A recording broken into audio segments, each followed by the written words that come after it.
بسم اللہ الرحمن الرحیم۔ السلام علیکم ورحمۃ اللہ وبرکاتہ۔ معزز سامعین، آج کی ویڈیو میں ہم امام اعظم امام ابو حنیفہ نعمان بن ثابت رحمہ اللہ تعالی کے حالات پیدائش سے لے کر وفات تک سارے حالات ذکر کریں گے۔ معزز سامعین، آپ کا اسم و نسب یہ ہے: امام اعظم ابو حنیفہ نعمان بن ثابت بن نعمان بن مرزبان تیمی کوفی رحمہ اللہ۔ آپ کے آباء و اجداد میں سے نعمان بن مرزبان کابل کے اعیان و اشراف میں بڑی فہم و فراست کے مالک تھے۔ حضرت علی رضی اللہ تعالیٰ عنہ کے دور خلافت میں اسلام قبول کرنے کے بعد کوفہ چلے آئے اور یہی آباد ہو گئے۔ اس خاندان کو حضرت علی رضی اللہ تعالیٰ عنہ سے خصوصی تعلق تھا۔ امام صاحب کے پوتے اسماعیل رحمہ اللہ فرماتے ہیں کہ میرا نام اسماعیل بن حماد بن نعمان بن ثابت بن نعمان بن مرزبان ہے۔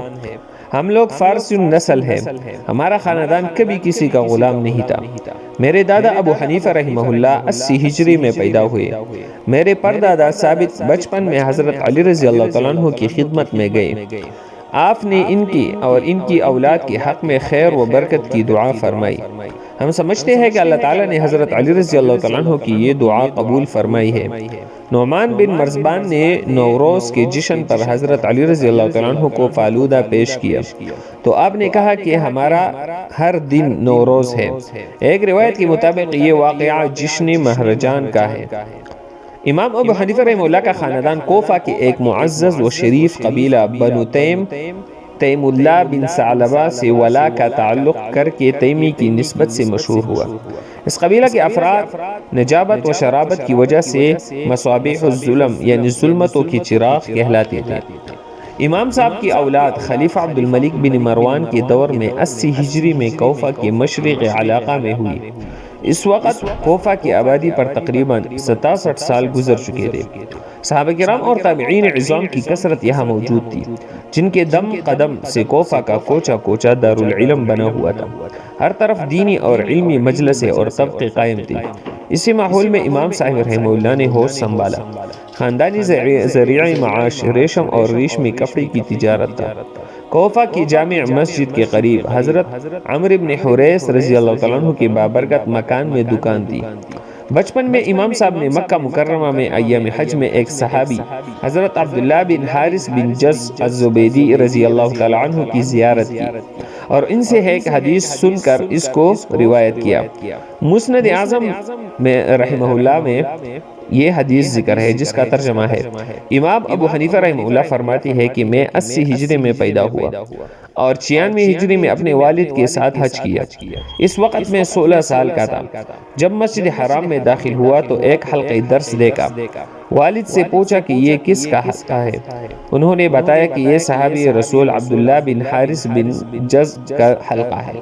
یہ سن کر میں آگے بڑھا تو ان کو کہتے ہوئے سنا کہ میں نے رسول اللہ صلی اللہ علیہ وسلم کو فرماتے ہوئے سنا ہے کہ جو شخص اللہ کی دین میں تفقہ حاصل کرے گا، اللہ تعالیٰ اس کی ضروریات کے لیے کافی ہوگا اور اس کو بے شان و گمان روزی دے گا۔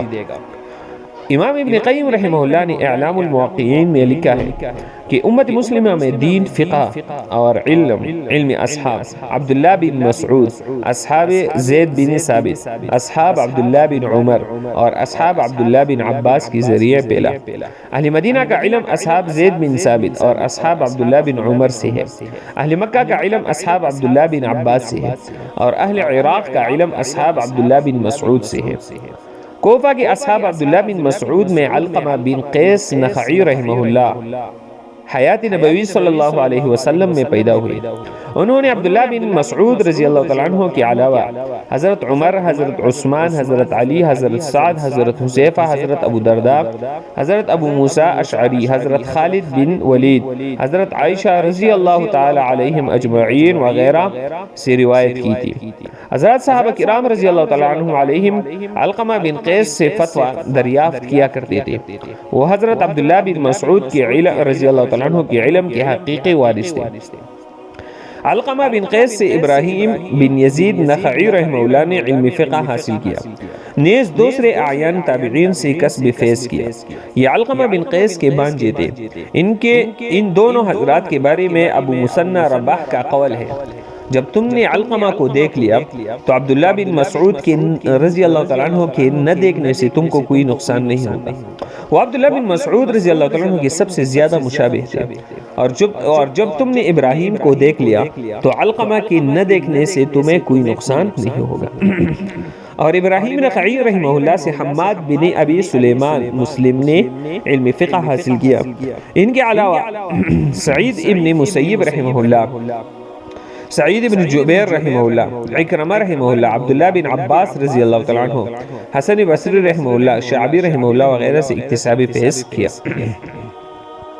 اور حضرت حماد رحمہ اللہ سے امام ابو حنیفہ رحمہ اللہ نے فقہ و فتویٰ کی تعلیم حاصل کر کے حضرت عبداللہ بن مسعود رضی اللہ عنہ کے فقہ مکتب کی ترویج و اشاعت کی، اور ان سے ان کے بہت سے اصحاب و تلامذہ نے فقہ و فتویٰ کی وراثت پائی، جن میں یہ حضرات نمایاں ہوئے: قاضی ابو یوسف رحمہ اللہ، محمد بن حسن شیبانی رحمہ اللہ، ظفر بن حزیل رحمہ اللہ، حماد بن ابو حنیفہ رحمہ اللہ، قاضی عافیہ بن یزید عودی رحمہ اللہ، نوح بن دراج رحمہ اللہ وغیرہ۔ امام صاحب نے اپنے استاد امام شعبی رحمہ اللہ کی تنبیہ و ترغیب کے بعد دینی علوم کی طرف خصوصی توجہ کی، اور ان کے حصول سے پہلے مروجہ دینی علوم میں غور کیا، تو ان کے نزدیک فقہ کا علم سب سے زیادہ مفید اور نافع ٹھہرا۔ اس میں بھی حضرت عبداللہ بن مسعود رضی اللہ تعالیٰ عنہ کا فقہ مکتب تمام مکاتب فقہ میں اعلیٰ و افضل معلوم ہوا، اس لیے اس کے ترجمان امام حماد بن ابی سلیمان کی درسگاہ میں پہنچے، جہاں حضرت عبداللہ بن مسعود رضی اللہ تعالیٰ عنہ کے لیے علاوہ حضرت عمر، حضرت علی، حضرت عبداللہ ابن عمر، حضرت عبداللہ ابن عباس، حضرت زید بن ثابت اور حضرت عائشہ رضی اللہ تعالیٰ علیہم اجمعین کے علوم و معارف کی روشنی میں تفقہ اور اجتہاد کا مزاج کام کرتا تھا۔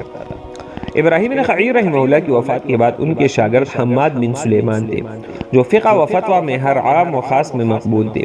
جب ان کا انتقال ہو گیا تو اہل علم کو ان کے جانشین کی تلاش ہوئی، اور ان کے شاگردوں کی نگاہ انتخاب ان کے صاحبزاد اسماعیل بن حماد پر پڑی۔ چنانچہ ابو بکر نحشلی، ابو بردہ عتبی، محمد بن جابر حنفی، ابو حسین حبیب بن ثابت اور ان کے تلامذہ کی ایک جماعت نے اسماعیل کو ان کی جگہ بٹھایا، مگر کچھ دنوں کے بعد اندازہ ہوا کہ اسماعیل نحو، عربیت، کلام عرب اور اشعار ایام عرب کے عالم ہیں، اور فقہ و فتویٰ میں ان کو وہ کمال نہیں جس کی توقع تھی۔ اس لیے سب لوگوں نے ابو بکر نحشلی کو حماد بن ابی سلیمان کا جانشین بنانا چاہا، مگر انہوں نے انکار کر دیا۔ اس کے بعد ابو بکر عتبی سے کہا کہ مگر انہوں نے بھی انکار کیا۔ اس لیے سب حضرات نے متفقہ طور پر ابو حنیفہ کا انتخاب یہ کہہ کر کیا: یہ ریشم پروش اگرچہ نوعمر ہے لیکن فقہ کی اچھی معرفت رکھتا ہے۔ امام صاحب نے اپنے ساتھیوں کی بات رکھتے ہوئے استاذ کے حلقہ میں بحیثیت معلم بیٹھنا منظور کر لیا، اور حماد بن ابی سلیمان کے اونچے تلامذہ ان کے حلقہ درس میں شریک ہوں گے۔ جب اس کی خبر علماء کوفہ میں عام ہوئی تو ابو یوسف، اسد بن عمر، قاسم بن معن اور ظفر بن حزیل، ولید بن ابان، ابو بکر حزلی اور دوسرے اہل علم آنے لگے، اور کوفہ کی جامع مسجد اتنی پرکشش ہو گئی کہ امراء و حکام اور اعیان و اشراف تک جمع ہونے لگے۔ ابتدا میں امام صاحب رحمہ اللہ کو استاد کی جانشینی اور اپنا حلقہ درس قائم کرنے میں بڑا تردد اور خلجان تھا۔ انہی دنوں انہوں نے ایک خواب دیکھا جو بظاہر بہت پریشان کن تھا۔ ان کا بیان ہے کہ میں نے خواب دیکھا کہ میں رسول اللہ صلی اللہ علیہ وسلم کی قبر شریف کھود رہا ہوں، جس کی وجہ سے بہت زیادہ گھبراہٹ پیدا ہوئی، اور میں نے بصرہ جا کر ایک شخص کے ذریعے ابن سیرین سے اس کی تعبیر دریافت کی، اور انہوں نے فرمایا یہ شخص رسول اللہ صلی اللہ علیہ وسلم کی احادیث ظاہر کرے گا۔ اس کے بعد امام صاحب پورے انشراح و انبساط کے ساتھ فقہ و فتویٰ کا درس دینے لگے۔ امام صاحب تفقہ فی الدین کی تعلیم دیتے تھے۔ ان کے حلقہ درس میں علماء و فضلاء کی بڑی جماعت شریک ہوتی تھی۔ ان میں ہر علم و فن کے مشاہیر ہوتے تھے۔ ایک مرتبہ وکیع بن جراح نے کہا کہ ابو حنیفہ کسی دینی معاملہ میں کسی غلطی کیسے کر سکتے ہیں، جبکہ ان کی مجلس درس میں ہر علم و فن کے اہل کمال موجود ہوتے ہیں۔ ابو یوسف ظفر بن حزیل اور محمد بن حسن جیسے قیاس و اجتہاد میں، یحییٰ بن زکریا بن ابی زائدہ، حفص بن غیاث، حبان بن علی اور معزل بن علی جیسے حدیث کی معرفت و حفظ میں، قاسم بن معن بن عبد الرحمن جیسے لغت و عربیت میں، داؤد بن نصیر طائی اور فضیل بن عیاض جیسے زہد و تقوی میں اپنا جواب نہیں رکھتے ہیں۔ جس شخص کے حلقہ درس میں ایسے اہل علم شریک رہتے ہو وہ غلطی کیسے کر سکتا ہے؟ اگر کوئی ایسی بات ہوگی تو یہ لوگ رہنمائی کریں گے۔ اسلام میں فقہ ترتیب پر تصنیف و تالیف کا باقاعدہ رواج دوسری صدی کے وسط میں ہوا، اور عالم اسلام کے خال علماء و محدثین نے کتابیں لکھی۔ ربین بن صویح نے بصرہ میں، معمر بن راشد نے کوفہ میں، عبداللہ بن مبارک نے خراسان میں، ولید بن مسلم نے شام میں، حشیم بن بشیر نے واسط میں، اور اسی زمانے میں امام ابو حنیفہ نے بھی کوفہ میں فقہ کی تدوین کی۔ اپنے تلامذہ کی ایک جماعت کو لے کر المجمع الفقہی قائم کیا اور احادیث و فقہ کا املا کرایا۔ بعد میں تلامذہ نے ان کتابوں کو اپنے حلقہ درس میں روایت کیا، جس کی وجہ سے وہ کتابیں ان کی طرف منسوب ہوئی۔ پھر بھی کچھ کتابیں امام صاحب کے نام سے باقی رہ گئی۔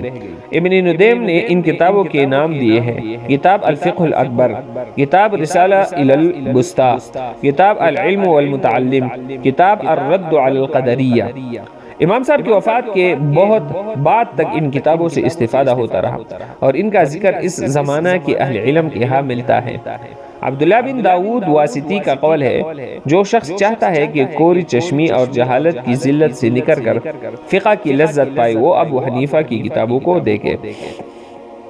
زائدہ بن قدامہ کا بیان ہے کہ میں نے سفیان ثوری کی سراہنے ایک کتاب پائی جس کو وہ دیکھا کرتے تھے۔ میں نے اس کو دیکھنے کی اجازت چاہی تو انہوں نے دے دی۔ وہ ابو حنیفہ کی کتاب الرہن تھی۔ میں نے کہا کہ آپ ان کی کتابیں دیکھتے ہیں؟ انہوں نے کہا میری خواہش ہے کہ ان کی تمام کتابیں میرے پاس جمع ہوتی اور میں ان کو دیکھتا رہتا۔ ان کے علم کی تفصیلات کی کوئی انتہا نہیں۔ ہم نے ابو حنیفہ کے ساتھ انصاف نہیں کیا۔ سجادہ کا بیان ہے کہ میں اور ابو مسلم مستملی دونوں یزید بن ہارون کی خدمت میں حاضر ہوئے۔ اس وقت وہ بغداد میں خلیفہ منصور کے ہاں مقیم تھے۔ ابو مسلم نے ان سے سوال کیا: ابو خالد، آپ ابو حنیفہ اور ان کی کتابیں دیکھنے کے بارے میں کیا کہتے ہیں؟ انہوں نے کہا کہ تم لوگ ان کی کتابیں دیکھا کرو، اگر تم لوگ فقیہ بننا چاہتے ہو۔ میں نے فقہاء میں سے کسی کو نہیں دیکھا جو امام ابو حنیفہ رحمہ اللہ کے اقوال کو ناپسند کرے۔ عبداللہ بن مبارک کا بیان ہے کہ میں ملک شام میں امام اوزاعی رحمہ اللہ کے پاس گیا اور بیروت میں ان سے ملاقات کی۔ انہوں نے مجھ سے کہا کہ اے خراسانی، یہ کون بدعتی ہے جو کوفہ میں نکلا ہے اور ابو حنیفہ کی کنیت رکھتا ہے؟ میں نے اس وقت کوئی جواب نہیں دیا اور اپنی قیام گاہ پر واپس آ کر ابو حنیفہ کی کتابوں کو دیکھنے لگا اور 3 دن تک ان کو پڑھ کر ان سے اچھے مسائل نکالے۔ تیسرے دن ان کے پاس گیا اور مسائل کی کتاب میرے ہاتھ میں تھی۔ امام اوزاعی نے پوچھا یہ کون سی کتاب ہے؟ میں نے ان کو کتاب دے دی۔ انہوں نے اس کو دیکھنا شروع کیا اور ایک مسئلہ پر ان کی نظر پڑی جس میں نے قال النعمان لکھا تھا۔ اذان ہو گئی تھی، اقامت کا وقت قریب ہو گیا اور ان کو امامت کرنی تھی۔ اس کے باوجود کڑے کتاب کا ابتدائی حصہ پڑھا، پھر کتاب اپنے پاس رکھ کر نماز پڑھائی۔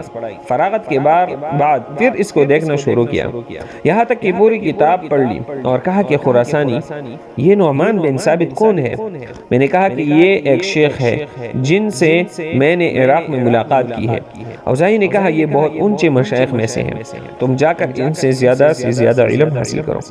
اس کے بعد میں نے ان کو بتایا کہ یہی ابو حنیفہ ہیں جن کے پاس جانے سے آپ نے مجھ کو منع کیا تھا۔ خطیب بغدادی کی روایت یہی تک ہے۔ عقود الجمان میں ہے کہ اس واقعے کے بعد عبداللہ بن مبارک نے بیان کیا کہ امام ابو حنیفہ رحمہ اللہ اور امام اوزاعی رحمہ اللہ دونوں مکہ میں ملے۔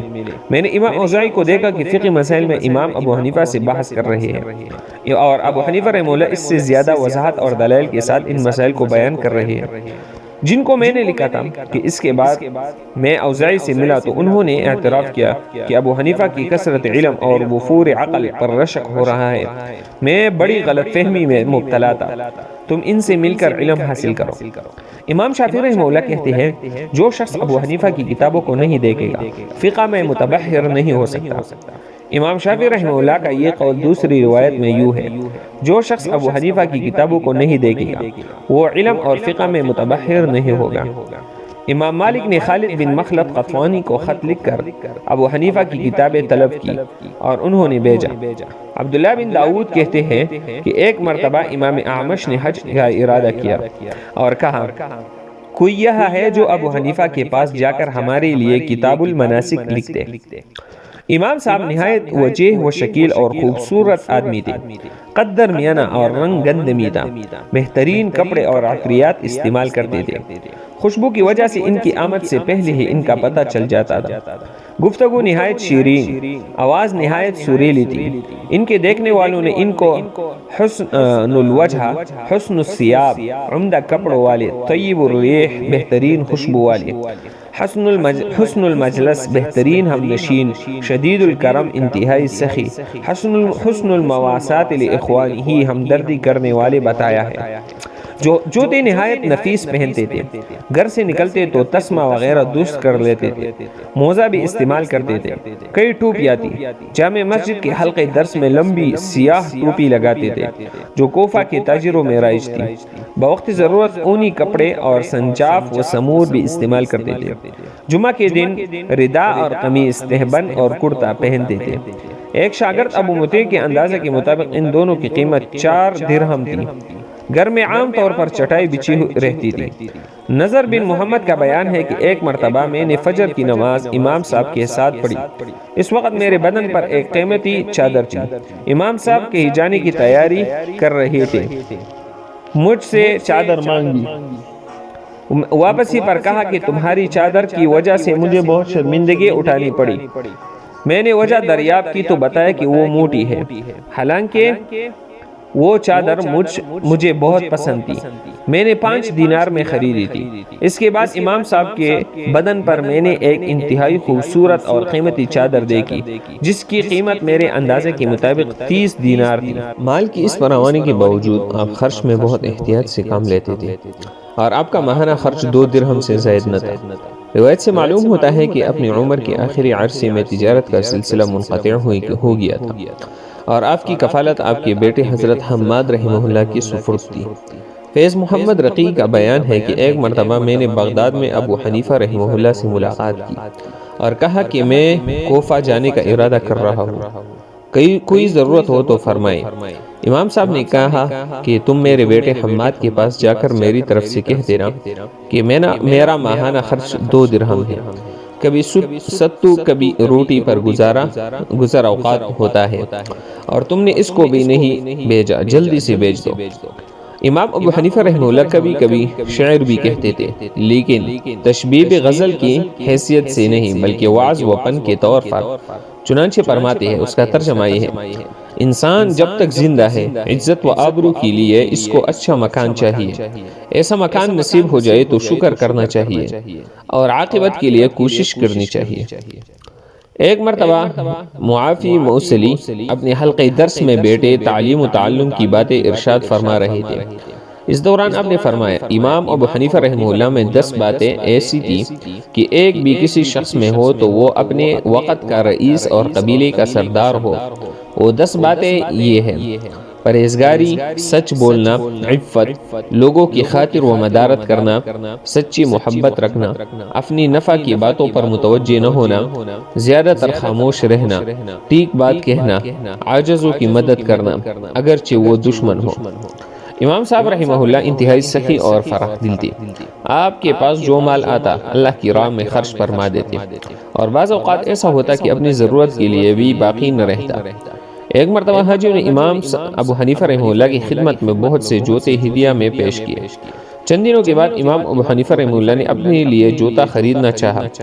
لوگوں نے پوچھا کہ ہدیے کے جوتے کیا ہوئے؟ آپ نے بتایا کہ ان میں سے ایک جوڑی بھی میرے ہاں نہیں ہے، میں نے سب اپنے شاگردوں کو دے دیا۔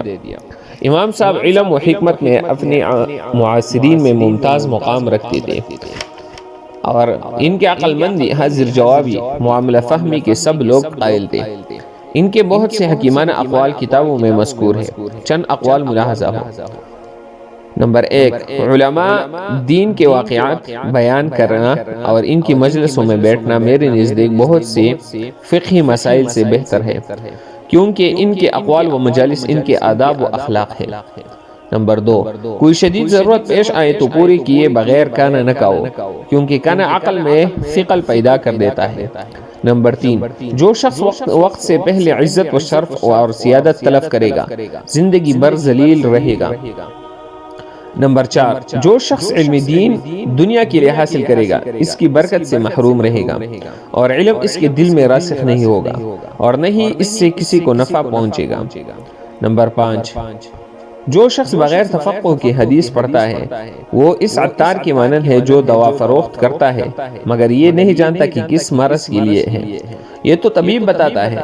اس طرح محدث حدیث جانتا ہے مگر فقیہ کا محتاج ہوتا ہے۔ نمبر 6، جب کوئی عورت اپنی جگہ سے اٹھ جائے تو اس کی جگہ پر جب تک گرم رہے نہ بیٹھو۔ علماء دین اللہ کے ولی اور دوست نہیں تو کون اس کا ولی ہوگا؟ نمبر 7، میں نے ابتدا میں گناہ کے کام ذلت و رسوائی کے ڈر سے چھوڑے اور آخر میں یہ عمل دین و دیانت بن گیا۔ نمبر 8، قیامت کے دن جب اللہ تعالیٰ مجھ کو اپنے سامنے کھڑا کرے گا تو حضرت علی رضی اللہ تعالیٰ عنہ اور حضرت معاویہ رضی اللہ تعالیٰ عنہ اور ان کے معاملات کے بارے میں سوال نہیں کرے گا بلکہ جن باتوں کا مجھ کو مکلف کیا ہے انہی کے بارے میں سوال کرے گا۔ میرے لیے انہی میں مشغول رہنا بہتر ہے۔ نمبر 10، سب سے بڑی عبادت اللہ پر ایمان ہے اور سب سے بڑا گناہ کفر ہے۔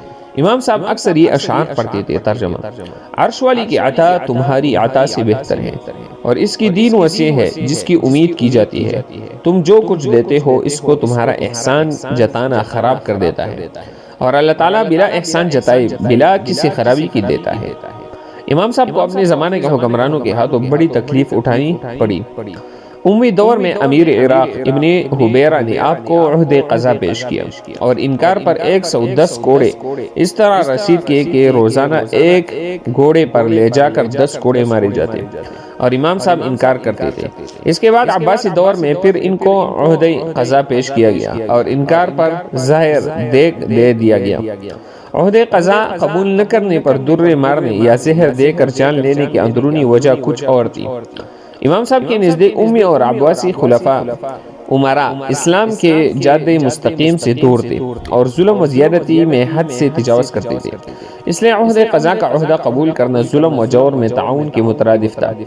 اس دور کے محتاط اہل علم و فضل کا یہی رویہ تھا اور وہ ان حکومتوں میں کسی قسم کا عہدہ لینا معصیت سمجھتے تھے۔ امراء و خلفاء ان کے رویے سے غیر مطمئن اور خائف رہا کرتے تھے اور کسی بہانے سے اپنا ہم نوا بنانے کی کوشش کرتے تھے۔ بڑے بڑے عہدے اور باری باری رقمیں پیش کر کے ان پر دباؤ ڈالتے تھے۔ یہی صورتحال امام صاحب کے ساتھ تھی۔ امام صاحب ان کے مقابلہ میں علوی دعات کے حق میں تھے، اس لیے ابو جعفر منصور نے عہد قضا قبول نہ کرنے کے بہانے سے جیل خانے میں زہر دلوا دیا۔ خطیب بغدادی نے زفر بن حذیل کا بیان نقل کیا ہے کہ ابراہیم بن عبداللہ بن حسن کی دعوت و خروج کے زمانے میں امام صاحب نہایت زور و شور سے ان کی موافق بات کرتے تھے۔ میں نے ان سے کہا کہ معلوم ہوتا ہے کہ آپ ہماری گردنوں میں رسی ڈلوا کر ہی خاموش ہو گئے۔ اسی حال میں ابو جعفر منصور کا پیغام امیر کوفہ عیسیٰ بن موسیٰ کے پاس آیا کہ ابو حنیفہ کو ہمارے پاس بھیج دو۔ چنانچہ امام صاحب کو بغداد لے جایا گیا جہاں 15 دن تک وہ زندہ رہے، پھر ان کو زہر دیا گیا اور انتقال کر گئے۔ ابراہیم بن عبداللہ نے اپنے بھائی محمد نفس الزکیہ کے قتل کے بعد بصرہ خروج کر کے اپنی دعوت دی۔ ابو جعفر منصور نے اپنا چچا زاد بھائی اور امیر کوفہ عیسیٰ بن موسیٰ کو لکھا اور وہ 5000 فوجی لے کر آیا۔ کوفہ کے قریب مقامی باخمرہ میں مقابلہ ہوا اور ابراہیم بن عبداللہ معرکہ میں کام آئے۔ یہ واقعہ 145 ہجری کا ہے۔ امام صاحب ابراہیم بن عبداللہ کے ہمنواؤں اور طرفداروں میں تھے۔ علامہ صحابی نے لکھا ہے، بیان کیا گیا ہے کہ خلیفہ منصور نے ان کو زہر دیا تھا اور ابراہیم کا ساتھ دینے کی وجہ سے انہوں نے شہادت کی موت پائی۔ جس وقت امام صاحب ابو جعفر منصور کے سامنے پیش کیے گئے، اس نے آپ کو عہد قضا پیش کیا اور انکار پر جیل خانہ بھیج دیا، جہاں زہر سے رجب 150 ہجری میں شہادت ہوئی۔ میت کو 5 سرکاری ملازم باہر لائے اور غسل دیا گیا۔ جنازہ میں 50,000 سے زائد کا مجمع تھا۔ 6 بار نماز جنازہ پڑھی گئی اور مشرقی بغداد کے مقبرہ خیزران میں دفن کیے گئے۔ قاضی بغداد حسن بن عمارہ نے غسل دینے کے بعد امام صاحب کی جناب میں یوں خراج تحسین پیش کیا: ابو حنیفہ اللہ آپ پر رحم کرے، آپ رحمہ اللہ نے 30 سال تک روزے رکھے، 40 سال تک رات میں نہیں سوئے۔ آپ ہم میں سب سے بڑے فقیہ، سب سے بڑے عابد، سب سے بڑے زاہد اور نیک خصلتوں کے سب سے بڑے جامع تھے۔ سنت اور نیکی پر موت پائی، اپنے بعد لوگوں کو رنج و غم میں مبتلا کر دیا اور علماء کا برم جاتا رہا۔ جنازہ میں ہجوم کی وجہ سے 6 بار نماز جنازہ پڑھی گئی، آخر میں آپ کے صاحبزادے حضرت حماد نے پڑھی۔ ایک مرتبہ قاضی حسین بن عمارہ نے امام صاحب کی قبر کے پاس کھڑے ہو کر کہا کہ اللہ تعالیٰ آپ پر رحم کرے، آپ اہل اسلام اسلاف کے نائب تھے اور آپ نے اپنے بعد ایسے شاگرد چھوڑے ہیں جو آپ کے علم کے نائب تو بن سکتے ہیں مگر ورع و تقوی میں اللہ کی توفیق ہی سے آپ کی نیابت حاصل کر سکتے ہیں۔ امام ابو حنیفہ رحمہ اللہ کی وفات کے بعد حضرت عبداللہ بن مبارک رحمہ اللہ بغداد آئے تو امام صاحب کی قبر پر جا کر کہا، ابو حنیفہ آپ پر اللہ تعالی رحم کرے۔ ابراہیم نخعی نے مرنے کے بعد اپنا جانشین چھوڑا، حماد بن ابی سلیمان نے مرنے کے بعد اپنا جانشین چھوڑا، مگر آپ نے مرنے کے بعد روئی زمین پر اپنا جانشین نہیں چھوڑا۔ یہ کہا اور پوٹ پوٹ کر خوب روئے۔ امام صاحب کی اولاد میں صرف حماد کا پتہ چلتا ہے، جن کا نام امام صاحب نے اپنے شیخ حماد بن ابی سلیمان کے نام پر رکھا تھا۔ وہ باب کے علوم کے وارث اور ورع و تقوی میں ان کے ثانی تھے، فقہ اور حدیث دونوں اصول کے حامل تھے۔ ان کے لڑکے اسماعیل خلیفہ مامون کے زمانے میں بصرہ کے قاضی تھے۔ ان کے علاوہ حماد کی 3 لڑکے ابو حبان، عثمان اور عمر تھے۔ معزز سامعین، امام صاحب کے حال احوال آج اختتام پر پہنچتے ہیں، تو انشاءاللہ امام صاحب کے بہت سارے واقعات آئندہ ویڈیو میں ذکر کریں گے۔ اگر آج کی ویڈیو آپ کو پسند آئی تو ویڈیو کو لائک کریں اور چینل کو سبسکرائب کریں اور بیل آئیکن کو ضرور کلک کریں تاکہ جب بھی ہم اسی طرح واقعات کی نئی ویڈیو اپلوڈ کریں تو سب سے پہلے نوٹیفیکیشن آپ تک پہنچ جائے۔ تو اگلے ویڈیو کے لیے اجازت دیجیے، اللہ حافظ۔